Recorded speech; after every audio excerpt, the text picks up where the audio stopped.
ఇళ్ల స్థలాల పట్టాల పంపిణీ, ఇళ్ల నిర్మాణంపై శాసనమండలిలో అధికార విపక్ష నేతల మధ్య వాదోపవాదాలు జరిగాయి. వైసీపీ ఇచ్చిన ఇళ్ల స్థలాలను రద్దు చేస్తున్నారా అని వైసీపీ సభ్యుడు రాజశేఖర్ ప్రశ్నించగా, గతంలో ఇచ్చిన పట్టాలో అవకతవకలపై రీవెరిఫికేషన్ చేస్తున్నామే తప్ప స్థలాలు రద్దు చేయట్లేదని మంత్రి అనగాని సత్యప్రసాద్ సమాధానమిచ్చారు. పత్రికల్లో వచ్చిన వార్తల ప్రకారం పట్టణాల్లో ఇళ్ల స్థలాలు ఇవ్వడానికి భూమిని సేకరించడం లేదు, ప్రభుత్వ భూమి అవైలబిలిటీ ఉంటేనే ఇస్తాము అని చెప్పి కూడా వార్తలు రావడం జరిగింది. మీరు పట్టణాల్లో పేదలకు ఇళ్ల స్థలాలు ఇవ్వడం కోసం ల్యాండ్ ఎక్విజిషన్ చేస్తున్నారా లేదా? గత ప్రభుత్వ హయాంలో ఇచ్చినటువంటి ఇళ్ల స్థలాల్ని రద్దు చేస్తున్నారు అని చెప్పి కూడా మరి వార్తలు రావడం జరిగింది. ఇది నిజమేనా? రాజధానిలో 27,000 మంది పేదలకు ఇళ్ల స్థలాలు పంపిణీ గత ప్రభుత్వంలో చేయటం జరిగింది. ఆగిపోయింది అని చెప్పి పేపర్లో వస్తుంది. అది నిజమా కాదా? గతంలో ఇచ్చినటువంటి పట్టాలన్నింటిలో కూడా అవకతవకలు జరిగినాయి కాబట్టి దాని మీద టోటల్ రీవెరిఫికేషన్ జరుగుతూ ఉంది. ఎవరికి కూడా రద్దు చేయము.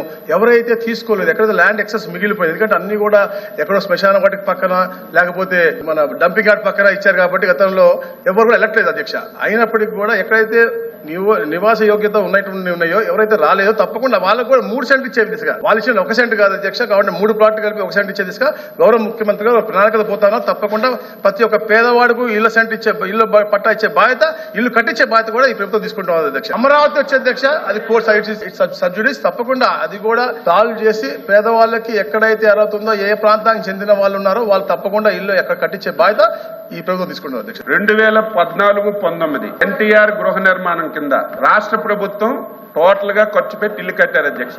2019 తర్వాత అధ్యక్ష ఒక్క ఇల్లు కూడా ఏదైతే ప్రారంభించారో ఒక్క ఇల్లుకి 1 పైసా ఇవ్వలేదు అధ్యక్ష, ఇవ్వలేదు అధ్యక్ష. 14-19లో ఎవరైతే కట్టుకున్న లబ్ధిదారులు ఉన్నారో వాళ్ళకి 19-24లో వాళ్ళకి వచ్చి ఒక బిల్లు కూడా ఇవ్వలేదనే విషయాన్ని సచివాలయం విషయాన్ని చెప్పారు అధ్యక్ష. అది రికార్డులో అది వాస్తవం కాదు అధ్యక్ష. ఎవరైతే 14-19లో ప్రభుత్వంతో ఎవరైతే శాంక్షన్ చేసి అర్హులైన లబ్ధిదారులు ఉన్నారో వాళ్ళందరికీ ఇచ్చారు అధ్యక్ష. ఎవరైతే కాకుండా అర్హత లేని వాళ్ళు ఎవరైతే కట్టుకుని మాకు బిల్లు ఇవ్వాలని, అక్రమంగా ఇవ్వాలని చెప్పని ఎవరైతే అడిగారో వాళ్ళకి మాత్రమే ప్రభుత్వం ఆపింది అధ్యక్ష. ఇప్పుడు మా ముఖ్యమంత్రి కానీ మా ప్రభుత్వం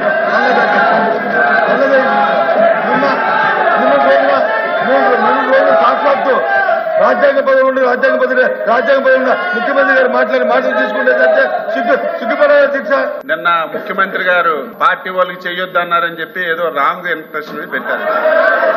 ఈ పార్టీ ఎన్నికల వరకే రాజకీయాలు, ఎన్నికల తరువాత పేదవాడి అభివృద్ధి, రాష్ట్ర అభివృద్ధి ధ్యేయంగా పనిచేస్తున్నాం.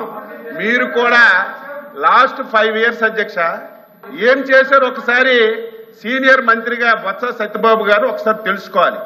మేము కట్టినీళ్ళకు రంగులు వేసుకున్నారు, బిల్డింగ్లకు రంగులు వేసుకున్నారు, అన్ని ఎవరు పార్టీ తరఫున పనిచేశారో ఒకసారి గుర్తు చేసుకోవాలి. మళ్ళీ చెప్తున్నాం ఈ ప్రభుత్వానికి శాసన మండలి ద్వారా మీ ద్వారా ప్రజలకు తెలియజేస్తున్నాం, ఈ పార్టీకి, ఈ ఎన్డీఏ ప్రభుత్వానికి రంగు లేదు, రుచి లేదు, వాసన లేదు, ధనవంతులు లేడు.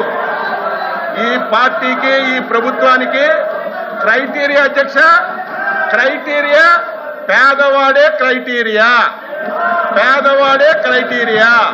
పేదరికమే క్రైటీరియా. రాజకీయ పార్టీలతో సంబంధం లేదు, కులాలతో సంబంధం లేదు, మతాలతో సంబంధం లేదు.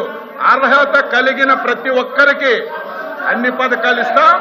మీరు కూడా అర్హత కలిగిన వారికి ఏవైనా పథకాలు అందకపోతే ప్రభుత్వం దృష్టికి తండి చేస్తాం. ఎల్ఓపి గారు మాట్లాడుతూ గవర్నమెంట్ కంటిన్యూ ప్రాసెస్ 2014-2019 మధ్యలో కట్టిన ఇళ్లకి మేము డబ్బులు ఇచ్చామని చెప్పారు అధ్యక్ష. పూర్తి అబద్దం అధ్యక్ష, పూర్తి అబద్దం. ఏదైతే అంటే వారికి తెలియదేమో, వారు ఆ శాఖ నిర్వహించలేనప్పుడు 5 సంవత్సరాల మంత్రిగా ఉన్నారు, తెలిసి ఉండకపోవచ్చు. ఎన్టీఆర్ హౌసింగ్ కలెక్టివ్ రెస్పాన్సిబిలిటీ, మరి దాంట్లో ఎక్కడ రెస్పాన్సిబిలిటీ తప్పినట్టున్నారు అధ్యక్ష. ఎన్టీఆర్ హౌసింగ్ ఏదైతే చంద్రబాబు నాయుడు గారి నాయకత్వంలో 2014-19లో కట్టారో ఆ ఇళ్లకి డబ్బులు ఇవ్వలేదు అధ్యక్ష. ఇస్తానంటే ప్లీజ్ బి ఆన్ రికార్డ్, అవి చాలే. ఇప్పటికీ కూడా 919 కోట్ల రూపాయలు పూర్తి చేసిన ఇళ్లకి ఇవ్వలేదు అధ్యక్ష.